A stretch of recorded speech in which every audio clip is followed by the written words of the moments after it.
না। এইরকম দেখায় আপনাদের খোঁজ নেন। আমি যদি না বলি এখান থেকে বাইরে যেতে পারবেন না স্যার, মাথায় রাখেন। আমাদের ডকুমেন্ট আছে রাইস স্কুলে স্টেট বাইন্ড দ্য প্রোগ্রাম করছে। Excuse me, sir. This is the last time I'm warning you. I will not listen to this. আচরণবিধি লঙ্ঘন করলে না সব জায়গায় হচ্ছে, সব জায়গায় সব জায়গায় হচ্ছে, সব জায়গায় হচ্ছে, সব জায়গায় হচ্ছে। আপনি পারলে থামাই দেন। আজকে আমি ভদ্রতা করে থামাইছি, নেক্সট টাইম দিতে আপনাদেরকে বুড়া আঙ্গুল দেখায় আপনারা কিছু করতে পারেন না। এইরকম দেখায় আপনাদের খোঁজ নেন। প্রশাসনে বসে আছেন, খোঁজ নেন। আমরা অভিযোগ দিচ্ছি, বললাম বুড়া আঙ্গুল দেখায়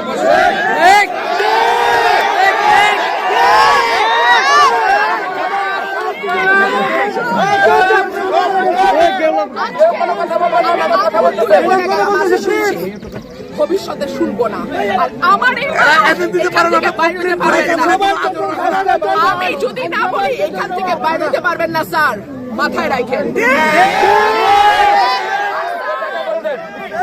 শেখ হাসিনার সময় আপনারা যাদের কথা এখন চলতেছেন তারা কানে ধইরা খাটের নিচে থাকতো স্যার। আমি রুমিন ফারহানা, কোন দল লাগে না আমার।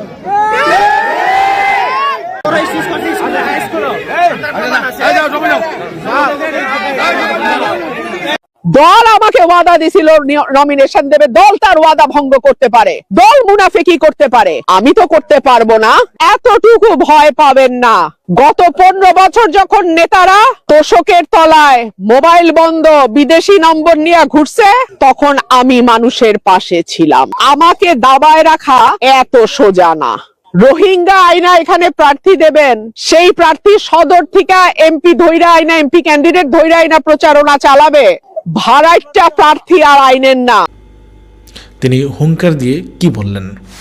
দল আমাকে ওয়াদা দিছিল নমিনেশন দেবে, দল তার ওয়াদা ভঙ্গ করতে পারে, দল মুনাফিকি করতে পারে, আমি তো করতে পারবো না। এতটুকু ভয় পাবেন না। গত 15 বছর যখন নেতারা তোষকের তলায় মোবাইল বন্ধ বিদেশি নম্বর নিয়ে ঘুরছে, তখন আমি মানুষের পাশে ছিলাম। আমাকে দাবায় রাখা এত সোজা না। রোহিঙ্গা আইনা এখানে প্রার্থী দেবেন, সেই প্রার্থী সদর থেকে এমপি ধৈরা আইনা, এমপি ক্যান্ডিডেট ধৈরা আইনা প্রচারণা চালাবে। হ্যাঁ, যেই লোক ওবায়দুল মুক্তাদিরের সঙ্গে থাইকা গত 15 বছর তার ব্যবসা বাণিজ্য সব চালায় গেছে, আর আমরা মাইর খাইছি, মামলা খাইছি, মানুষের পাশে থাইকা সংসদে গিয়া কথা বলছি, আর ওবায়দুল মুক্তাদিরের ভাইরাকে ভাড়া করে আইনা এখন নির্বাচনী প্রচারণা চালাবে। ভাড়াইটা প্রার্থী আর আইনের না।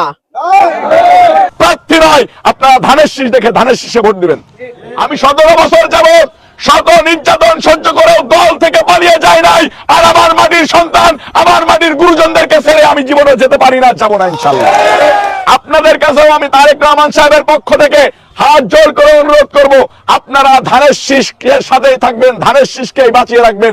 ধানের শীষের বিকল্প আমাদের জীবনে কিছু হতে পারে না। আপনারা 2-1 দিন আগে একটা ফেসবুকের স্ট্যাটাসে দেখতে পারেন, চেয়ারম্যান সাহেব 2021 সালে প্রথম যখন মনিটরে কথা বলা শুরু করে, মিটিং করা শুরু করে পাবলিকলি, উনি বলেছিলেন যে মাগুরায় বাড়ি, ঢাকা মহানগর পূর্ব ছাত্র দলের একজন নেতার বাবা মাকে তুলে নিয়ে গিয়েছেন, ভাই ব্রাদারকে তুলে নিয়ে গেছেন। দেখছেন না? দাদা আমাকে ডাকুক আর না ডাকুক, চলেন আমরা সকলে মিলে একসাথে নিতাই রায় চৌধুরীর পক্ষে কাজ করি এবং ধানের শীষের পক্ষে কাজ করি। এটা বলেছিলাম কবে? 19 নভেম্বর। ধানের শীষ কি আপনারা যারা এই যে মুরব্বী লোকজন আছেন, যারা বিএনপি করেন, তারা কি নিতাই রায় চৌধুরীকে দেখে এসে বিএনপি করতে আসছেন? কাজী কামালকে দেখে আসছেন? নয়নকে দেখে আসছেন? আপনারা আসছেন বেগম খালেদা জিয়াকে দেখে, তারেক রহমানকে দেখে, আপনারা আসছেন শহীদ রাষ্ট্রপতি জিয়াউর রহমান সাহেবের আদর্শ বুকে নিয়ে বিএনপি করতে। ধানের শীষ যদি না যেতে, আপনারা আবার এই 17 বছর যাবৎ গম ক্ষেত, পাট ক্ষেত, ধান ক্ষেতের ভিতরে ঘুমাইতে হবে। আপনাদের কাছেও আমি তারেক রহমান সাহেবের পক্ষ থেকে হাত জোর করে অনুরোধ করব, আপনারা ধানের শীষের সাথেই থাকবেন, ধানের শীষকেই বাঁচিয়ে রাখবেন। ধানের শীষের বিকল্প আমাদের জীবনে কিছু হতে পারে না। আমি রবিউল ইসলাম নয়ন আপনাদেরকে কথা দিচ্ছি, আমি মৃত্যুর দুয়ার থেকে ফিরে এসেছি। আমার এই নিজের শরীর বলতে শরীর নেই, এই শরীর আপনাদের। আমার কোনো সম্পদ বলতে সম্পদ নেই, এই যা আমার আছে সবই আপনাদের। আমার জীবনের শেষ দিন পর্যন্ত আমি আপনাদের সাথে থাকব।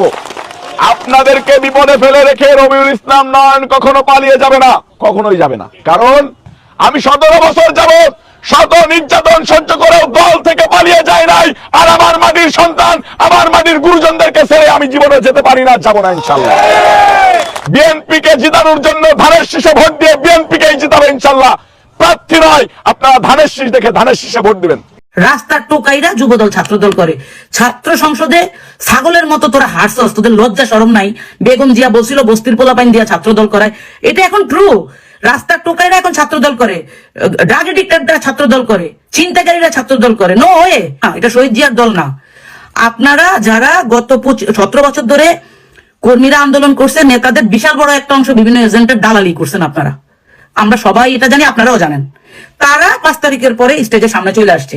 এদেরকে কিন্তু কর্মীরা খুঁজে পায় নাই। 17 বছর আন্দোলনের সময় আমাদেরকে ফোন দিত কর্মীরা, আপা কি করব, নেতাদের তো ফোন বন্ধ। সেই নেতারা আজকে স্টেজে গিয়ে ইনোভেশন দেখায় বিএনপির। আরে বাপ রে বাপ, মানে সংস্কার করে ফেলাইতেছে, মিডিয়াতে এটা করবে, তারপরে সুশীলরা ওইটা করবে, বই ছাপাবে, বিএনপির টেকনোলজিক্যাল ভাবে আগায় নিবে, ডিজিটাল বানাইবো, কত প্যারা তোরা শিখছস। কোনো কিছু কিন্তু সবকিছু মুখ থুবড়ায় পড়ে যেতেছে, কারণ এটা তো সৎ না। গত 3 দিন থেকে আমার প্রোফাইলে, আমার পেজে প্রচুর গালাগালি করতেছে, খুব গালাইতেছস তোরা। আমার এগুলা দেখার আসলে সময় নেই। তারপরে মজার ব্যাপার হচ্ছে বিভিন্ন জন ফোন করে বলতেছে যে আপা আপনাকে প্রচুর গালাগালি করতেছে। আমি করুক না ভাই, এখন কথা হচ্ছে আমি আজকে কিছু আইডি রিয়েলাইজ করলাম, এগুলা যুবদল করে, ছাত্রদল করে। রাস্তার টোকাইরা যুবদল ছাত্রদল করে, ছাত্র সংসদে ছাগলের মতো তোরা হারছস, তোদের লজ্জা শরম নাই। বেগম জিয়া বলছিল বস্তির পোলাপাইন দিয়া ছাত্রদল করায়, এটা এখন ট্রু। রাস্তার টোকাইরা এখন ছাত্রদল করে, ড্রাগ এডিক্টররা ছাত্রদল করে, চিন্তাকারীরা ছাত্রদল করে। নো ওয়ে, এটা এভাবে চলতে দেওয়া যায় না। তো ছাত্র বিষয়ক সম্পাদকের বিরুদ্ধে কথা বলছি, ছাত্র সংসদে হারার পরে তাকে আপনারা নমিনেশন দিবেন, এমপি বানাইবেন। দলের বাস দিতেছে, আপনাদের ওগুলো সমস্যা হয় না। আমি কথা কইলে আপনাদের সমস্যা। যুবদল এক টোকাইরে নেতা বানাইতে গিয়া ওর স্লোগানের দাপটে, ওর স্লোগানের ঠেলায় পুরা জাতি যুবদলকে ঘৃণা করা শুরু করলো। তাদের প্রতিষ্ঠা বার্ষিকীতে পর্যন্ত তাদের এই চাঁদাবাজদের বিরুদ্ধে তারা কথা বলছেন, দায়িত্বশীল নেতারা। আপনি রাস্তার টোকায় যদি দলের মধ্যে কন্ট্রিবিউশন থাকে, তাকে ওই টোকা হিসেবে সম্বোধন করেন, ওই লেভেলে তারা রাখেন। তারা আপনারা সংসদে পর্যন্ত নিবেন কেন? একটা অশিক্ষিত 3 পাস ছেলে কি সংসদে যাওয়ার যোগ্য 2025 সালে আইসা? তারা এই স্বপ্নটা আপনারা দেখাইছেন কেন? এটা আপনাদের দোষ, ওর দোষ না। একইভাবে কতগুলা মহিলা, একজন দায়িত্বশীল নেত্রী, মানে সেন্ট্রাল কমিটির নেত্রী, চোখের মধ্যে দুনিয়ার কি এর, মানে আপনার, আমি তার ব্যক্তিগত choice, but you are a leader. ঝড়ি মরি লাগায় সকালবেলা দুপুরবেলা কি কথাবার্তা বলে, যেগুলো শুনলে মানে পাবলিক হাসতে হাসতে মরে যায়। এটা তো বিএনপি না, এটা শহীদ জিয়ার দল না। আপনারা যারা গত 17 বছর ধরে কর্মীরা আন্দোলন করছে, নেতাদের বিশাল বড় একটা অংশ বিভিন্ন এজেন্টের দালালি করছেন আপনারা, আমরা সবাই এটা জানি, আপনারাও জানেন। তারা 5 তারিখের পরে স্টেজের সামনে চলে আসছে। এদেরকে কিন্তু কর্মীরা খুঁজে পায় নাই। 17 বছর আন্দোলনের সময় আমাদেরকে ফোন দিত কর্মীরা, আপা কি করব, নেতাদের তো ফোন বন্ধ। সেই নেতারা আজকে স্টেজে গিয়ে ইনোভেশন দেখায় বিএনপির। আরে বাপ রে বাপ, মানে সংস্কার করে ফেলাইতেছে, মিডিয়াতে এটা করবে, তারপরে সুশীলরা ওইটা করবে, বই ছাপাবে, বিএনপির টেকনোলজিক্যাল ভাবে আগায় নিবে, ডিজিটাল বানাইবো, কত প্যারা তোরা শিখছস। কোনো কিছু কিন্তু সবকিছু মুখ থুবড়ায় পড়ে যেতেছে, কারণ এটা তো সৎ না। অসৎ নেতৃত্ব দিয়ে আপনি কখনো শহীদ জিয়ার দলকে আগায় নিতে পারবেন না। আপনাদের মনে রাখতে হবে, বাংলাদেশ জাতীয়তাবাদী দল আপনাদের একা না তো। এই দলটা 5 তারিখের পরে মানুষের ভরসার স্থল ছিল। এই যে হাসিনা ফেসিজম যাওয়ার পর মানুষ মনে করছে বিএনপি ক্ষমতায় আসবে, 17 বছর এরা নির্যাতিত ছিল। গুটি কয়েক মানুষের জন্য এই দলটাকে আপনারা অজনপ্রিয় করছেন। আর এই মানুষগুলোর বিরুদ্ধে যখন কথা বলি, আমাকে বলে জামাতি। বাচ্চারা আমার 14 গোষ্ঠী জামাত করছে নাকি? আমারে বলে জামাতি, আমি নাকি এজেন্ট, আমি টাকা খাইছি। খোদার গজব পড়বে তোদের উপরে, ঠিক আছে? এখন সবচেয়ে বড় জিনিস হচ্ছে, দেশের অবস্থা খুবই জঘন্য। চারিদিকে আইন শৃঙ্খলা ঠিক নাই, সরকারের ভিতরে ষড়যন্ত্র চলতেছে, রাজনৈতিক দলের ভিতরে কামড়া কামড়ি।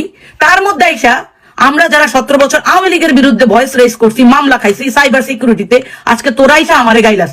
আওয়ামী লীগের যে সমস্ত কন্টেন্ট ক্রিয়েটররা বিএনপি কে গাইলাইতেছে, জনাব তারেক রহমানকে নিয়ে নোংরা নোংরা কথা বলতেছে, ওদের আইডিতে দেখ, ওদের আইডি গিয়ে তোরা পারলে রিপোর্ট কর, ওদের আইডি ব্যাশিং কর। আমাকে করস কেন? আমি 5 তারিখের পরে এমন কোন ভিডিও কি বানাইছি, কন্টেন্ট বানাইছি যেটা আমার দলের বিরুদ্ধে গেছে? তোদের বিরুদ্ধে গেলে আমার এটা সমস্যা না, কিন্তু বাংলাদেশের এই জাতীয়তাবাদী দল রাস্তার রিক্সাওয়ালা থেকে শুরু করে এলিট পর্যন্ত সবাই ভালোবাসে। ওই রিক্সাওয়ালারা আমার আইডি দেখে, আমি কি বলি শুনে। জনগণের সাথে আমরা আছি, তোরা নাই। তোরা মনে করছস, তোরা তারেক রহমান সাহেব মনে করে না যে উনি বাংলাদেশের আগামীতে সরকার গঠন করবে? তোরা মনে করছো তোরা মিনিস্টার হয়ে গেছো, নির্বাচনের আগে মিনিস্টার হয়ে তোরা মানুষের গলা কাটা শুরু করছস। তো তোদেরকে কে ভোট দিবে? আজকে তোদের বিরুদ্ধে আমি না, অনেকেই সোচ্চার, অনেকে দেশে থাকে কথা বলে না, আমার স্কোপ আছে, আমি কথা বলি, ঠিক আছে? আমি আজকে এই ভিডিওর মাধ্যমে দলের যারা দায়িত্বশীল নেতা, একজনও কি সৎ নাই আপনারা?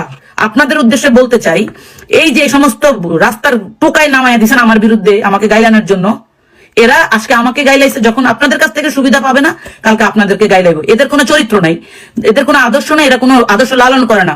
যদি আদর্শ লালন করতো তাহলে দলের এই অবস্থা হয় কেমনে? অজনপ্রিয় করতেছে কিভাবে দলকে এরা? রুমিন ফারহানা যখন বিএনপিতে ছিল তখন কেউ ছিল না, এখন সবাই মানে সবাই আছে, রুমিন ফারহানা নেই।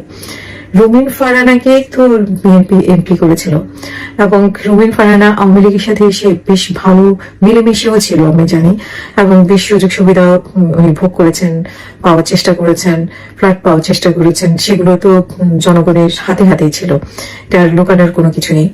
এবং আওয়ামী লীগের বড় নেতাদের সাথে ওনার বেশ হাত ছিল। হ্যাঁ, বিএনপির পক্ষে উনি টকশোতে খুব গলাবাজি করেছেন, সংসদে গলাবাজি করেছেন, সেগুলো ঠিক আছে, কিন্তু একেবারে যে কেউ ছিল না তখন মাঠে, তা কিন্তু না। টকশোতেও ছিল, মাঠেও ছিল, কিন্তু রুমিন ফারহানা একাই গিয়েছিলেন তা না। রুমিন ফারহানার যে আজকে জনপ্রিয়তা, সেটা বিএনপির জন্যই হয়েছে। তারপরে এখন বিএনপির জন্য উনি চাঁদাবাজির কথা বলছেন, চাঁদাবাজি উনি আগেই সতর্ক করেছেন, এটা ঠিক, বিএনপি চাঁদাবাজিকে কন্ট্রোল করা উচিত। তবে শুধু বিএনপি না, যাদের এই দলে চাঁদাবাজি আছে ভিন্ন নামে থাকুক, তাদেরই এটা কন্ট্রোল করা উচিত। আর উনি দলে যে সিদ্ধান্ত, ওনার দলে মানে শুধু একা তো ওনার জন্য হয়নি, আরো ত্যাগী মহিলারা ছিলেন, তাদের ক্ষেত্রেও একই বিষয় হয়েছে। তো সবাই যদি মেনে নিতে পারেন, তাহলে উনি কেন মেনে নিতে পারলেন না? তো হয়তো বা দল ওনার জন্য ভালো কোনো কিছু করতে পারতো বা করতো, হয়তো সেরকম চিন্তা ভাবনা ছিল, কিন্তু সেই পর্যন্ত অপেক্ষা করতে পারেননি উনি। দল মানে উনি স্বতন্ত্র প্রার্থী হয়েছেন, দল ওনাকে বহিষ্কার করেছে, এবং উনি দুঃখ করে বলেছেন যে বেগম খালেদা জিয়া যেদিন মারা যায় সেদিনই কেন করতে হবে, তারপরে তো করা যেত। এটা একটা দলের খারাপ দিক হয়েছে যে সেদিন কেন নেতাদেরকে বহিষ্কার করতে হবে, রুমিন ফারহানা সহ 11 জনকে। কিন্তু কথা হচ্ছে যে আপনিও বা কেন স্বতন্ত্র দাঁড়াবেন দলের নির্দেশ অমান্য করে? দল অন্যায় করেছে এটা আমরা বলতে দ্বিধা নেই, এটা নিয়ে আমি নিজেও অনেক কথা বলেছি বা টকশোতেও আলোচনা হয়েছে। যে পাশাপাশি তো নীলুফার মনি ছিলেন, শাম্মী আক্তার ছিলেন, তারপরে মানে হেলেন জেরিন খান, যিনি সবসময় ওনারা মাঠে ছিলেন। তো ওনারা কি পরিমাণ নির্যাতনের শিকার হয়েছেন সেটা আর বলার অপেক্ষা রাখে না। আর আপনি তো সেভাবে নির্যাতন মানে ওনাদের নির্যাতনের কাছে আসলে আপনার কিছু না, আপনি কোনো নির্যাতনের শিকারই হননি, কারণ আপনি আওয়ামী লীগের সময় ভালোই ছিলেন, আপনার কোনো ক্ষতি হয়নি। হেলেন জেরিন খান যেরকম মানে মামলার ভয়ে লুকিয়ে বেড়াতে হয়েছে, বিভিন্ন অত্যাচার সহ্য করেছে, মাঠে ছিল, তো সেইভাবে তো মানে আপনার ক্ষেত্রে সেরকম হয়নি। ওনার প্রচুর মামলা ছিল হেলেন জেরিন খানের, ওনাকে দুটো বাচ্চা রেখে পালিয়েও বেড়াতে হয়েছে, তো সেরকম এবং গুমের ভয় ছিল ওনার, তো সেগুলো তো আপনাকে সহ্য করতে হয়নি, তো সেগুলো তো ওনাকেও তো মানে দল দেয়নি। এবং শাম্মী আক্তার যথেষ্ট অবদান আছে, আরো অনেক মহিলা যাদের অনেক কষ্ট শ্রম আছে বিএনপি ক্ষেত্রে, বিশেষ করে মাঠ পর্যায়ে। টকশোতে কথা বলার থেকে আমার মনে হয় মাঠের রাজনীতি অনেক কঠিন, তো সেই রাজনীতিতে তারা অ্যাক্টিভ ছিল। সো এখন যে আপনি নাই, সবাই আছে, বা আগে সবাই ছিল না, এখন সবাই, আগে কেউ ছিল না, এখন আপনি ছিলেন শুধু, এই কথাটা আসলে ঠিক না, এভাবে বলাটা ঠিক আছে, আপনার এই কথাটা ভুল। আগেও সবাই ছিল, এখনো সবাই আছে, বিএনপি অনেক বড় একটা দল, একজন দুজন সেদিক সেদিক হলে কোনো সমস্যা বিএনপির হয় না, আর আপনার মতো সুবিধা হবে। খালেদা জিয়ার মৃত্যুর পর খালেদা জিয়ার লাশ এ মাদারে রেখে বিএনপি তাদের পরীক্ষিত নেতা নেত্রীদের বহিষ্কার করে, এই ঘটনা ঘটিয়েছে। এই বহিষ্কারের কাজটা এখন না করলেও পারত। বিএনপি 7 দিনের শোক পালন করছে, তার মধ্যে এই বহিষ্কার, যেখানে খালেদা জিয়ার প্রতি যারা বহিষ্কৃত হচ্ছে, যেমন জামাত শিবিরেরই ব্যাপক আবেগ খালেদা জিয়ার প্রতি, পুরো জাতির আবেগ, এমনকি এখন আওয়ামী লীগেরও আবেগ আমরা দেখতে পাচ্ছি। সজীব ওয়াজেদ জয়, শেখ হাসিনা, এটা রাজনৈতিক সৌজন্যতা, তারা শোক জানিয়েছে, কিন্তু এটা এক ধরনের সার্কাস, এবং এটা খুবই আপত্তিকর যে যেই আওয়ামী লীগ খালেদা জিয়াকে স্লো পয়জনিং করে জেলে নিয়ে কষ্ট দিয়ে নির্যাতন করে মৃত্যুর দিকে ঠেলে দিয়েছে, সে আওয়ামী লীগ এখন শোক জানায়। হোয়াট এভার, এখন খালেদা জিয়ার প্রতি বিএনপির বর্তমান বিএনপি সাবেক, Khaleda Zia is beyond BNP, তাকে তার লাশ হিমাগারে রেখে কেন রুমিন ফারহানা সহ বিএনপির পরীক্ষিত অনেক নেতা নেত্রীদের, হেভিওয়েট এবং হিট নেতা নেত্রীদের বহিষ্কার করতে হবে? এটা অমানবিক, এবং এটা খালেদা জিয়ার প্রতিও এক ধরনের অবমাননা। শোকের মধ্যে এই ধরনের ঘটনা ঘটানোর কোনো প্রয়োজন ছিল না। আপনি খালেদা জিয়ার দাফন কাফন শেষ হোক, তারপরে করেন, এবং দুঃখজনক বিষয়, এটা বিএনপির একটা ব্যর্থতা।